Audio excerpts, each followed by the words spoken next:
Dan and Dan, AM Quad Cities at News Talk 1420 WOC. I'm sure you've seen the show on TV. It's called Mysteries at the Museum. It's on the Travel Channel. It's one of my favorite TV shows, so I'm very excited to get to talk to the host of the TV show. Don Wildman is in the studio with us. Good morning, Don. I'm sitting right here. How you doing? That's very cool, although it's weird just to see you just talk to me without... I said earlier, I wish he could come from behind a wall or something and just after we ask him every question, he would just... Iconic walks. Right. Yes. We need a walk-in every time. I feel a little still here in my seat, yes. Also in the studio with us, Kim Finley, who's the chairman, head honcho, big boss, whatever. I mean, she runs it all over at the Putnam Museum, right? So how are you, Kim? Good morning, Dan. I'm great. Thanks for being with us today.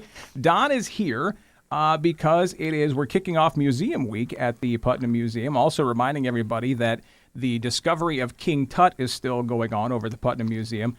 Amazing exhibit if you have not seen it yet. So get over there and check it out. Don, have you been over to the museum and checked this out yet? I am heading over there soon. I just got in last night. I had to throw the pitch at the Quad City Stadium, the Bandits, which was a thrill. I followed little Will from the Cub Scout troop, who was good. who had a better arm than I did. Okay. So how's the show going? How many years are you on? 10 now? Yeah, this is the 10th season we're in now, and I say that roughly because they order ahead. And so I'm filming as we speak. Like next week I do a bunch of shows, and that's into the seasons to come. So it's a little confusing for me. But the show has been a very big success for Travel Channel.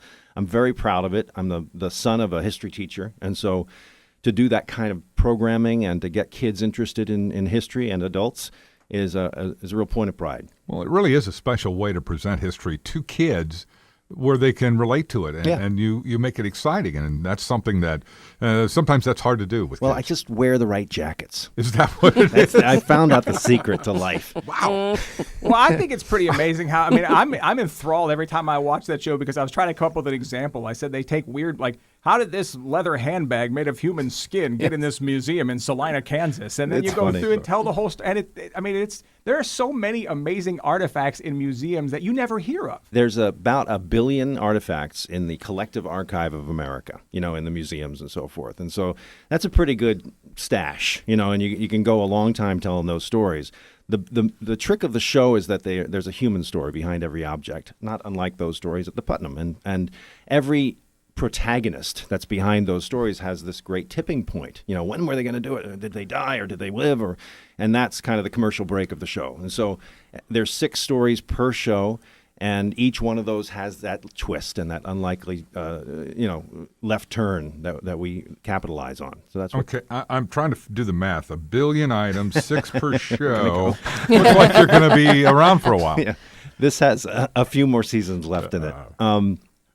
We go all around the world now too. We were domestic before, but now we go internationally. So that's 1 billion times 10, I'm sure, or whatever. Wow, yeah, you got to add that number in. Well, let's talk. You're actually doing a meet and greet.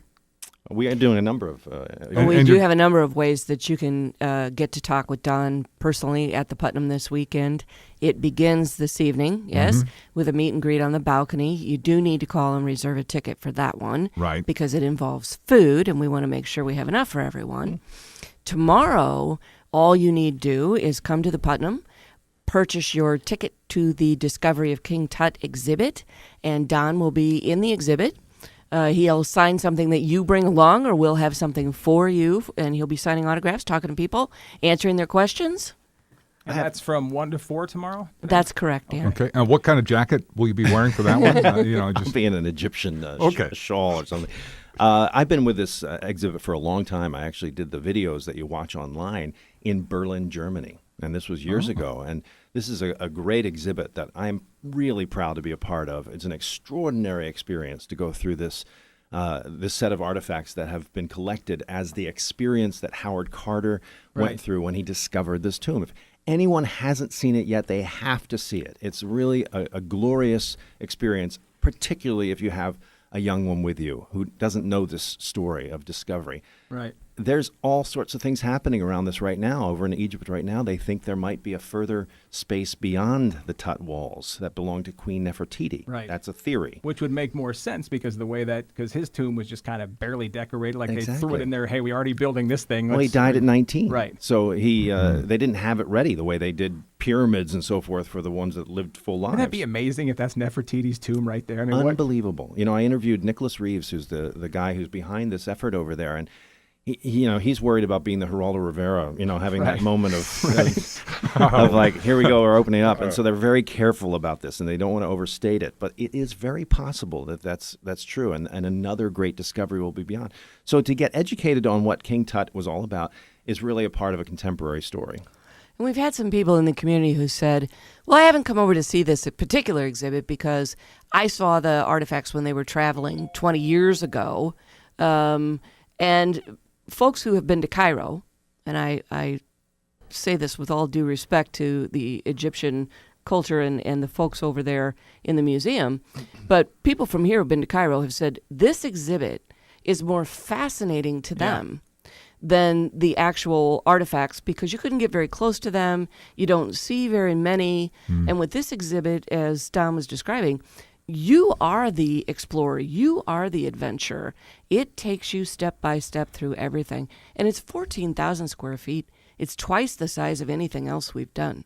I did that exhibit in Cairo, and I went through, and it's thrilling. You're seeing these artifacts, but they're all separate. Each one of those artifacts is its own incredible find. And so you never get a sense of the unity of the whole experience. Well, that's what I've told people, too, who said, they're not the real artifacts. I'm like, but what you're seeing is very authentic reproductions, but you're seeing it the way it was discovered. Right. Because you can't take those priceless artifacts and just throw them up, lean them up against a wall and, do all the way they were discovered. You can't do that with the priceless artifacts. But they were also produced in Egypt by Egyptian craftsmen. I mean, these are very, very carefully reproduced. And so, it's an extraordinary If you didn't know the difference before you came. Yeah, you wouldn't. If somebody was trying to dupe you, you would never be able to tell the difference. Right. Yeah. Wow. And I'll tell you, too, it doesn't even feel like you're in the Putnam because I don't know what it is, but the second you walk around that bend, once you go into that first exhibit, it feels like any giant museum I've ever been in. It doesn't, you think, wait, I'm not in Davenport, Iowa anymore. That's the feel, but it's a beautiful, what you guys have done with the space there and the way you've worked that out. What used to be in those areas, and I'm trying to picture it in my head, you almost can't do it just because of the way the layout that you guys have there. Right, and in fact, one of the other folks who's been with the exhibit for quite some time came to town for the premiere, and he said, I like the way, this is my favorite mounting of this exhibit because of the twists and turns, and every time you turn a corner, you discover something new, rather than all of it being in one ginormous expo-type hall. Right. Which was the first way I saw it when I went down to Kansas City to decide if we should bring it here. Yeah. That was the first time it was ever in America, Kansas City. That's right, yeah. So, and 5 million people have seen this exhibit in Europe. Don mentioned Berlin. People wouldn't have gone and continued to purchase tickets if it wasn't as spectacular as it does not disappoint. No, it is an amazing exhibit. So have you gone, Don, through no, you haven't been to the Putnam yet. Are you planning on maybe going through the behind the scenes, the archive, just walking and seeing what they got in the back end of the museum? That's what's cool about my job. Somehow I tripped into a career where I get to see things that people don't get to see normally. and that is 95% of museum holdings. There's you see the tip of an iceberg every time you go in. That iceberg has been carefully curated and carefully presented in stories that need to be understood. But it's just physically impossible to put everything on display. So my gig is that I get to go behind the scenes all the time. And so it's really wonderful. Last week I was in New York and I was going through the archive of the papers that were found on John Andre that got Benedict Arnold in trouble. Okay, remember Benedict? Yeah, sure. Okay, so he gets, and so Andre was his British spy that he handed these papers. You were looking at the actual papers. The actual papers. They'd laid them out for me in the archival room of the New York State Archives, just as a favor because I was there, and they said, "Hey, you want to see something cool?" And I came in, and there's Benedict Arnold's little notes about West Point and everything. Just blew my mind, and that's a frequent experience of mine. I'm not bragging, but it's just something that goes along with the job. Ah, so cool. So yeah, I'm going to go and poke around in a closet or something. I'm just saying, Bic Spiderbeck's horn might make a good show for one of your mysteries at the museum. Spiderbeck's horn? Bix Spiderbeck. Spiderbeck's. Okay. Look him up. You're like, wow, how did I not know this guy? All right. Big jazz cornet. It's cornet. Cornet, right? yes, I was about to say actually. trumpeter, but he played the cornet. Yeah. He's got an amazing, fascinating story too. So. What I love about museums, and I'm going to have this experience at the Putnam because it's always trustworthy, is it sparks ideas. You know, it's like one of those things that grows your life. You walk in and you go, oh, I feel more fulfilled having been through the museum than I was at the beginning. And that, if you could live a life where you were just feeling that way all the time, you'd be living very well.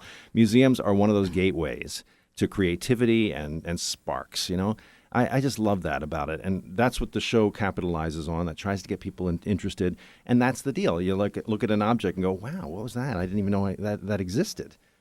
Kim, 1 to 4 tomorrow. That's when Don's going to be at the museum, and all you got to do is go through the King Tut exhibit. Come right? on in, buy a Get your ticket to ticket. King Tut, and Don will be in the exhibit, and I'm sure happy to answer some questions, talk with you. I'm very accessible. Don Wildman, host of Mysteries at the Museum on the Travel Channel. Welcome to the Quad Cities. Welcome to the Putnam, and thanks for stopping by this morning. I'm honored. Thank you very much. Nice to meet you. It is 8:20. Dan and Dan. This is AM Quad Cities.